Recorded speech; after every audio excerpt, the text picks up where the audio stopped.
There we go. Good morning. It is Wednesday, October 22nd, 2025.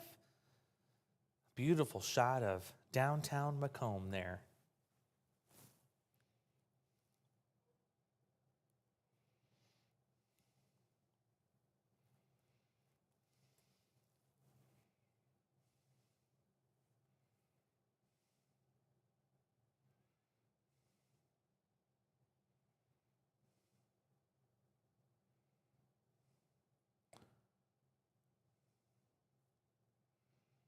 Yes. You sound good.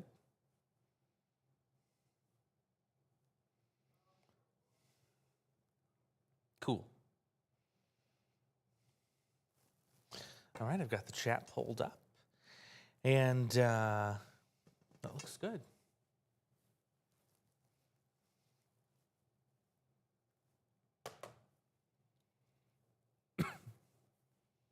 Ooh, also looks like we might have a...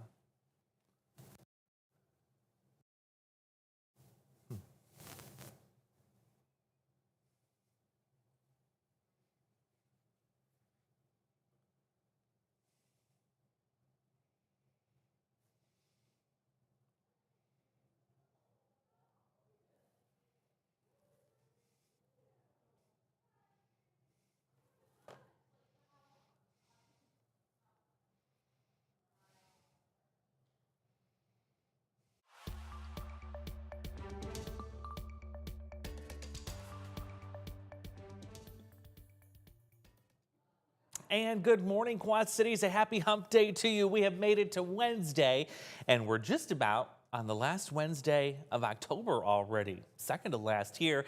It is Wednesday, October 22nd, 2025. Meteorologist Andrew Stutzke here, live with you this week. Doing the solo show today. We've got a couple of people on vacation, and we're helping out our sister station in Des Moines. So Peter or Morgan may be back with us next week. We'll see how the schedule shakes out here. We have, as always, a lot to discuss. We have gone from a really quiet weather pattern to a pretty active weather pattern, not just here at home, but across the country and also in the tropics. We have some new tropical activity to talk about. And as always, we're going to give you time to answer your questions and ask your questions as we near the bottom half of the half hour. So it's so good to be back with you again for another week of Ask Andrew Live. Welcome if this is your first time. We do this every Wednesday at 9 o'clock sharp right here on the A+ app. How do you get your question to me? Two ways. The preferred method is to go ahead and get on your cell phone and text it to me. That number is 309-304-0888. It is right here at the bottom of your screen. That way, it gets to the appropriate people that can forward it on to me. We're also simulcasting this on our Facebook page. You can type your question in there as well, but I always forewarn people, Facebook is a little wonky when it comes to the live comment section. Sometimes not all of them come through. So your best bet is to get it right down here, 309-304-0888. That will get it right out to me here. So how this works is, of course, I'm going to answer your questions coming up in a few minutes, but we'll do a weather discussion, see what's going on here in the next week's worth of weather. We certainly have a lot to talk about there. We'll talk about our two questions that I answered earlier this week. One of them had to deal with frost. We'll do a little deeper dive into that. And then we're going to get right to your questions. And already I see we have a question regarding the upcoming winter season. And yes, we have a lot to say about that. In fact, I have an update for you. Do you remember last year we did a winter weather special? We've got another one coming your way this year. And as of right now, it appears you're going to be able to watch it while you're gathered around the big Thanksgiving table with your turkey and everything else. Sounds like that's going to be airing on air anyway during the 4 o'clock show, the current. So instead of the current on Thanksgiving Day, we're going to have our weather special launch at 4 o'clock on Thanksgiving Day. So we're looking forward to that. Of course, if you can't tune in there, you can always stream it at any time right here on the A+ app. So we're looking forward to that. And of course, you'll get all of our thoughts about the winter. We'll have our snowfall estimates, what we think, how much snow we're going to have. We've got everybody on board working on this. Chief Meteorologist James Zahara, myself, Morgan, Peter. Allison is also going to be having a part in our winter weather special. In fact, she's here right now next door working on some of her story ideas for the winter weather special. So again, that'll be launching likely Thanksgiving Day, 4 o'clock instead of the current, so you can tune in on the air then, or just check out the streaming app, watch it at your convenience. It's going to be about an hour long. We're going to have some really, really good content for you. Let's go ahead and review what's going on weather-wise. You know, the big story the last couple of days has been the wind. It has returned. You know, we've had a really, really nice break from the wind in the last several weeks because we haven't had any big-time storm systems moving through. The pattern's been stuck, and it's been stuck with good warm weather, right? Summer just kept lasting and didn't want to end. Well, that summer party came to an end yesterday as the front moved through. Strong area of low pressure. We're still tracking that over parts of Lake Michigan and also the Great Lakes region this morning. Actually, a good amount of rain moving into parts of Michigan, too. What we're going to be focused on this afternoon is not only this low pressure pulling away and getting a little bit lighter wind speeds, but we're also banking on some sunshine to finally make an appearance. And I'm going to show you the visible satellite. So this is the view from outer space if you were looking right down at the Earth. And what I want to show you is the dividing line between who's going to have clear skies today and who's likely going to be stuck in the clouds for a good chunk of the afternoon. So this is right now, and you can see there is a big dividing line here as we go from areas south of Monticello all the way down to the Quad Cities and right in here near Geneseo. So this is kind of the dividing line of clouds. So as I've said most of the morning, if you're southwest of the Quad Cities, you're going to get the most amount of sunshine today. If you're northeast, right in here, it's going to be a little bit later for that sunshine to make an appearance. Now, regardless, we're going to get a little bit warmer this afternoon. We'll still be limited to the 50s, but with those lighter wind gusts, it should be a little bit more tolerable to be outside, especially if you have the jacket on. We had readings in the 30s and 40s this morning. Right now, we're pushing through the 40s, and eventually we're going to wind up in the 50s here. But those gusts are still there. We're still getting gusts that are times approaching 30 miles an hour. So you notice this morning we had to deal with this here. A feels like factor, that wind chill factor came back. That definitely made for a cooler start this morning. There you see some 30s are still hanging on to the west and south of us. Here's your wind speeds and the wind gusts. So those 40+ mile an hour wind gusts, they are moving east. They are moving out of our region. But notice we still have a lot of that darker yellow, that darker orange where we have 30 mile per hour wind gusts that are still being found across the region.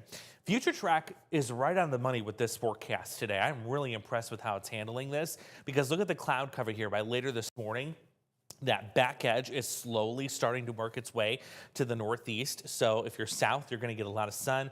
If you're north, it's going to take some time to get these clouds out of here. And it looks like most of us will be cloud free tonight. Now, that's going to be a problem because look at your wind speeds tonight. We're talking about single-digit wind speeds, very little in the way of cloud cover, and still this northwest flow across the region. That's going to be a problem if you are a green thumber. We actually have a weather impact day in place for tomorrow morning, also in for Friday morning. This is going to be because of the frost potential. So both tomorrow and Friday will feature that. Temperatures dropping to near freezing, if not just above.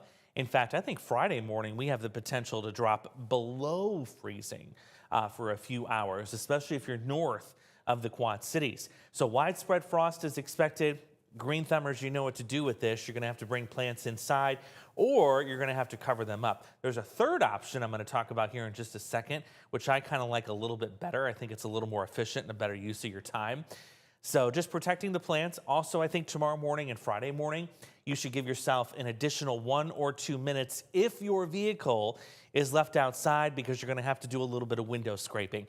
Not all of us have the luxury of remote start, am I right? So if you don't have remote start, yep, you're going to have to be doing that window scraping or and all that good stuff. A reminder too, as the weather gets colder, and all of our area police departments are going to really be reminding us in the next several months, you don't leave your car running with the keys in it. I know it's tempting to do, even in a small town.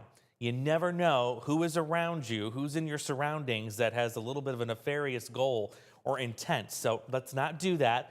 Let's not get a busy start to the season when it comes to car thefts around here. That has been an issue we've talked about breathlessly the last few years. So again, don't do that the next couple of mornings. I know it's going to be tempting, but just resist that temptation to leave your keys in your car while it is running, even if it's in your garage, even if it's in your driveway. You don't know someone's intent, and some folks will do anything to get a vehicle. So keep that in mind there. Just wanted to put that PSA out there. Let's talk about the frost advisory. This is going to be coming in, especially as we go into tonight. We're likely going to see another one issued for tomorrow with the temperature pattern that I'm seeing. So everyone has the frost advisory tonight. Doesn't matter if you're north, south, east, west, everybody's got it. You look at Chicago, and it's like, well, why isn't Chicago included in the frost advisory? Urban heat island effect. They actually stay a little bit warmer thanks to that urban heat island, all that pavement that they've got maintaining some of the warmth. Let's go to our frost and freeze tracker. Love this tool because it pinpoints exactly which areas we think are going to be more at risk of getting the frost and freeze conditions. So frost possible is in that darker teal. The frost likely is in the really bright screaming teal, as I like to call it. And then the freeze possible is going to be in your blue. So notice our northern hometowns and even some of these river valleys, like right here into the Quad Cities, we're seeing that frost potential. So if you're a hometown that typically on the temperature map in the morning, when you're watching us, is usually cooler than the surrounding hometowns, you've got a better chance of seeing that frost tonight. But watch what the difference looks like between tonight and as we go into Friday. Friday morning, I think we have a better potential at more widespread sub 32 degree lows, especially in our northern hometowns here, where you're seeing that darker blue. That's where you're going to see the freeze conditions potentially develop as we go into Friday morning. So here's what you can do to plan and prepare for these types of conditions. Of course, we know we can go out and we can cover up the plants. Make sure you're using fabric. You don't want to cover these up with plastic. It's a living thing and it needs to breathe. We don't like being covered up in plastic, at least I don't. So yeah, don't use the plastic, use the fabric. You can bring it inside as well. But what I like to do is option number 3 right here, because did you know, and you can even ask Craig at GMQC at 11, he'll tell you the same thing. You can take your garden hose before you go to bed, go outside, give that whole area of plants you want to protect a good soaking. That water will actually maintain heat and hold heat overnight and keep that plant and its surrounding area a little bit warmer. Some crazy physics behind that, but it works. And again, we're going to talk more with Craig Hignite coming up later this morning on GMQC at 11. So make sure and bring your questions, your plant and garden questions. I have a feeling a lot of you are going to be asking about what's going to happen and who's going to be vulnerable to this frost and to this freeze. So what does the 8-day have in store for us? What are we expecting in terms of this weather getting into the weekend? Because it's a big weekend for us here at WQAD. We have Boo at the Zoo this weekend, both Saturday and Sunday. Marcus and I will be there from 11 to 1 on Saturday, and we look forward to being with all of you, and I can't wait to show off our costumes either. They're going to be pretty cool. But it looks good. A light jacket, perhaps, but we will have some sunshine to help warm me up Saturday and Sunday. Our next chance for showers coming in early next week. Before we get to our Ask Andrew questions that we did this week, I do want to give you an update on the tropics because we've had a brand new tropical storm develop yesterday, and this thing has the potential to get extremely strong, and if it does, it has the potential to kind of mess up the timing of these showers and the strength and coverage of these showers coming in as we go into early next week. So let's talk about that. This is Tropical Storm Melissa that has formed in the Caribbean, and this thing from the get-go has been very strong in terms of its ability to intensify over a short period of time. In fact, if you look at the wind speeds right now, we're at 50 miles an hour. It's not going to take much more intensity of an increase anyway to get this thing to go to a hurricane. And I will tell you what, the waters here in the Caribbean are raging hot. There is a lot of heat energy this thing can use. There's not a lot of wind shear to kind of break it apart. It's an interesting storm though, because if you look at the track of this thing, it gets kind of messy. It's not moving really quickly. In fact, it kind of just stalls out here in the Caribbean as we go through the upcoming weekend.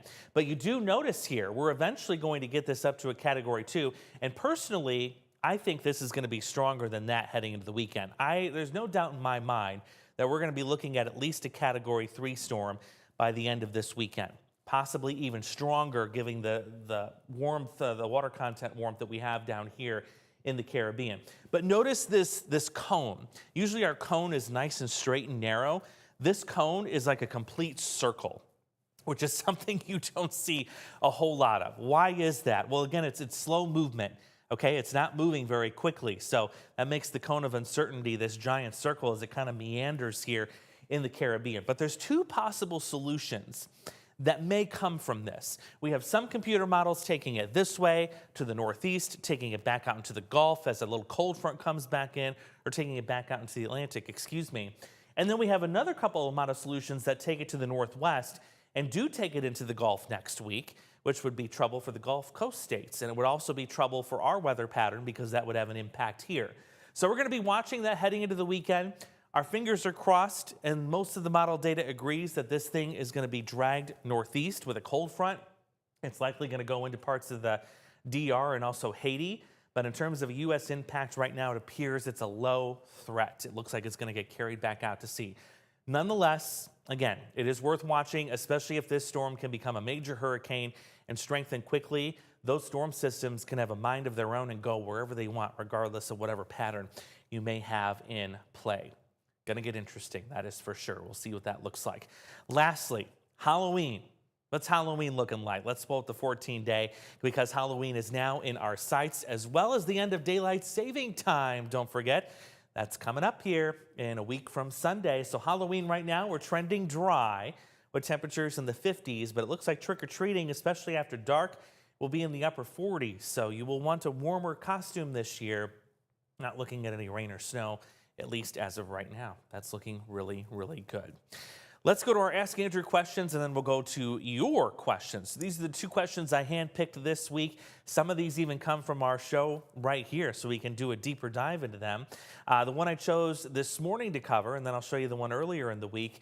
This was about frost. And this is a great question, great timing for this time of year, asking, does frost only depend on the temperature to form? And Marianne from Galesburg had asked that. So let's dive in, and I'll explain how frost forms here. So it is not just temperature, surprisingly. This is how frost works. So we measure temperature at about our height here. It's about 5 to 10 feet off the ground. Why do we do that? Well, most of our sensory as human beings is above our waist. You know, when you get cold, what are you shivering? What part of your body usually feels the coldest? It's right up in here, right? That's where we measure our temperature.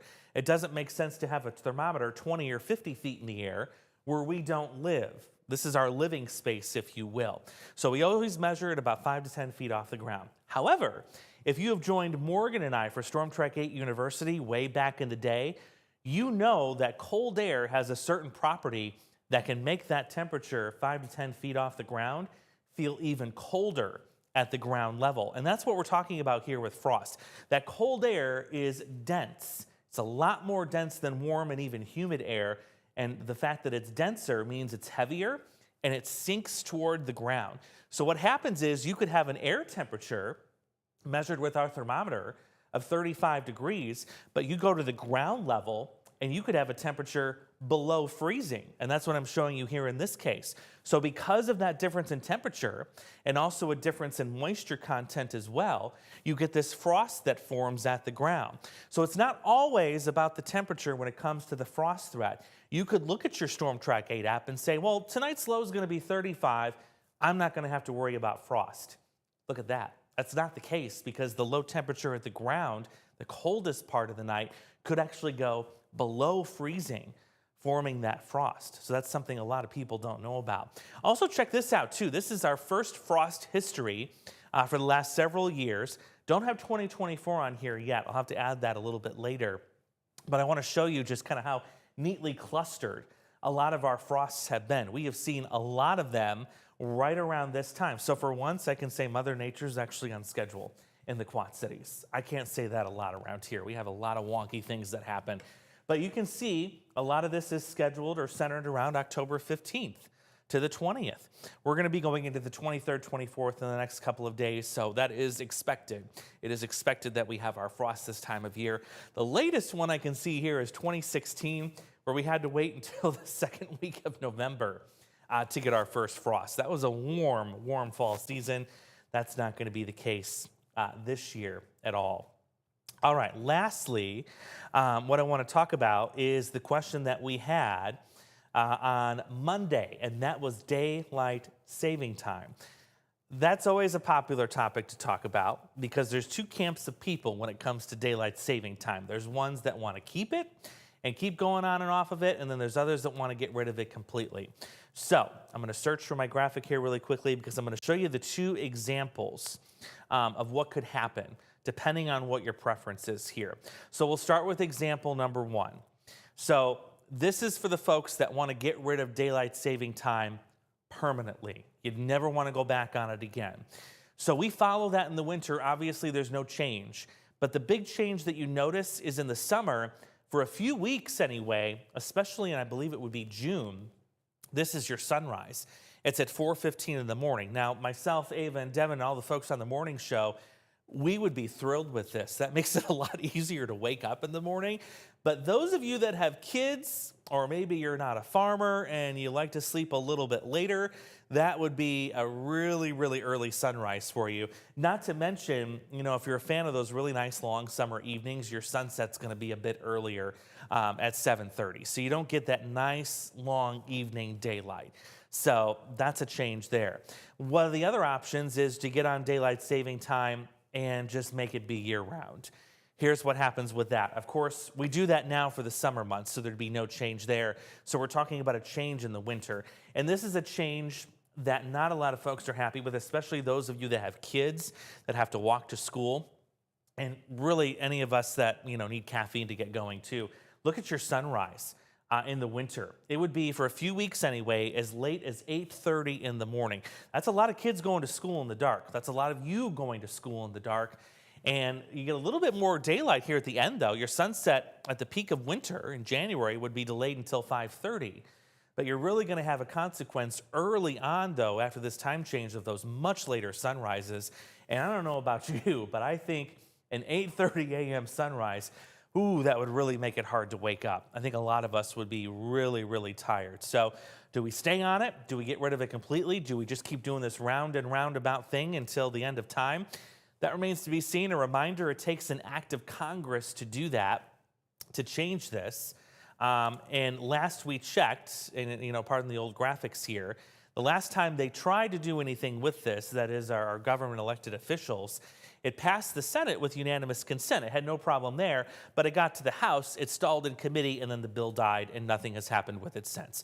Every year, though, and I guarantee you're going to hear this in the next couple of weeks, a politician will bring it back up. They'll try to pass it again, or they'll try to do some version of it, and likely it will die in the House. So that's where things stand. Again, it takes an act of Congress to move that needle there.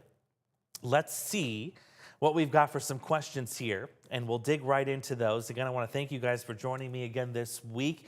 Finally, some exciting weather to talk about, right? It's not just sunshine and 80s. I've been waiting for some more exciting weather, and we finally got it. All right, let's dig right in here. I see some familiar names, so I want to welcome everybody in this morning. Let's start with Juanita and asking, what's the winter weather going to be like here in Prophetstown this year? Let me guess, cold and very snowy. You are right on the money. Again, we're going to have our winter weather special coming out Thanksgiving Day. It'll be launched at 4 o'clock on the air and then, of course, on the streaming app. But all things so far are pointing to that colder and snowier than normal winter. Now, you're going to see some scenarios, and this is going to be included in our winter weather special, where we do have some winters that maybe don't include that kind of scenario that are coming in. But still, I think it's worth talking about that the La Nina is going to have some sort of an impact here. I'm going to look at one of my graphics here and see if this is actually up to date here, talking about La Nina. And I'll give it a pause here. So when we talk about La Nina, what is that? Well, we're talking about these cooler than normal waters.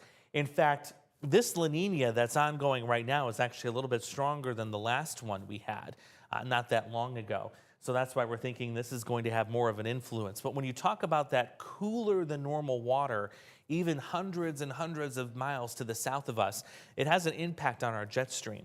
And you can see that impact making the jet stream go a little bit further to the north. In fact, that jet stream is right over top of us for most of the winter season. What does that mean? It means multiple storm systems. The only thing is, can you get the cold air to work with those storm systems to get a lot of snow?